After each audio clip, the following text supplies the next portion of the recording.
Okay, again, this segmented tube with the Photoshop that you're placing, I have a couple things. First of all, the reflection that has a layer mask to hide it. The lines up above, the actual stroked piece, and the background being white. So I'm just going to start from scratch. I already have it placed. I'll just create a new layer. These ruler guides, you can always hide them. Command H will let you hide them. But the rectangular shape is where you're grabbing this tube, making that shape using the gradient or hitting G for gradient. That allows you to get the copper, and again, the copper with the gradient in the top left. This one, when you hold it vertically with the shift key, it'll go from top to bottom and gives you this gradient that has the section, at least for placing down the highlights, base tone, shadows, and reflected light. And as they go through this, they're just having you desaturate, so image adjust is the desaturate. Takes all the color out but leaves all the values in there, and just to allow the coloring to change. They do a second thing of doing the curves, which allows you to heavy or highlight those pieces again, so it gives you this one that you can follow, kind of a upper left, lower right. You can duplicate that. It's giving you that overall intensity. So here's the light value that you can increase that piece with. That's showing you that section. So once you have that, the next section is to add the segmented pieces, and that's using the line tool. So you're going to make a new layer. Notice this is on its own layer from the background. Okay, so down here's a new layer. And if you use the selection tool, you have created a rectangular shape, but if you go into the line tool up at the top, you have path and pixels is where you're at. Pixels are set up at 2, but I just increased a little bit to 5, so I'll zoom in, use the space bar to cut this across. The first one, if you have it selected and shift key, it's going to clip it off from there. I have it at a color, so just reset down here, switch them or reset them. Keeps it set up like that. That's the initial part.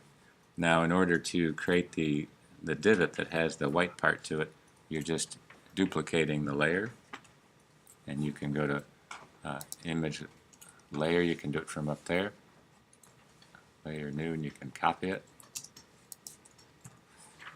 Okay, or you can just drag the layer from here to copy it. It has you inverting the color just by Command I, which turns it to white, or you can fill it white. Take the selection tool, and it has 2x, which moves it over 2 times, 2x, and that gives you two layers. They have an overlay mode on this, but this one you can merge together. So with these 2 layers, under the submenu, it lets you merge these 2 layers together. Deselect, so now they're on the same layer. And this is where you'll copy it, and you can put the overlay on after, because that's going to make it show up a little better. The smart guides are going to allow you to change that across anyhow. So the Option key will allow you to duplicate this. So depending on how far you select it with the Shift key, the next time it's smart guides are going to transfer this over to set this off. So I'll undo that, Command Z, and go to View, and you can see that you have, let's see if I got it on here, smart guides, show extras, there we go. So the smart guides will tell you when you're the same distance equal apart from the previous section.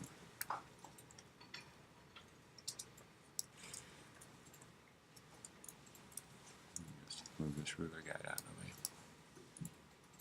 So Option to duplicate it. Shift key keeps it straight going across.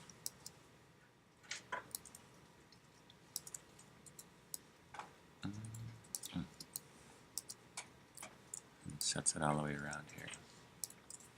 And as I zoom out, you can see that it has a little bit of a section, so of all these layers, you can see from top to bottom. You just have to shift key them. If you click on the eye next to it, it'll hide it. And you can click and drag, places them all together, merge it together with the Command E. That makes that piece. This is the background. This one I can extend or retract just to make it fit that size. And then the blue background is where it's going to put the color selection if you place it in there. Okay, so just to show you that one, just going to create a layer. Whenever you click a new layer, it goes right above the one that you have selected. Okay, going to click on the color. Here's the gradient, and this time I'm just going to use the one that's split. Sets it into there. This is still set to the copper, so just make sure it's set to foreground, background. You can see it's blue to the front. You can either reverse it from here, or you can switch the colors, either way. And that makes the shape. So you have a background. This piece has the pipe itself with the lines on top. Making the reflection, you're just going to shift key these two layers, drag them on there to duplicate them, merge them together. So you have a copy on this. Just drag and move it down. And you're going to transform it. So just going into Edit Transform, flipping it vertical, sets it into there. And here's where you can take the horizontal section and take the opacity down. Down at the bottom is the layer mask, so that's the part that's going to go right over the top. Go back into the gradient and select foreground to transparent. And on the layer mask it works with black and white, so the foreground is set to black, background is white. And it'll let you imitate the part. Just watch if you have reverse selected on there. Okay, so that sets this reflection to this part. This top section that has the lines, you can see that the white line is kind of opaque on here, but if you take that top layer and under the layer mode, which is right here, you can go to overlay and it'll allow the values to show through. So it gives you a little more realistic look to it.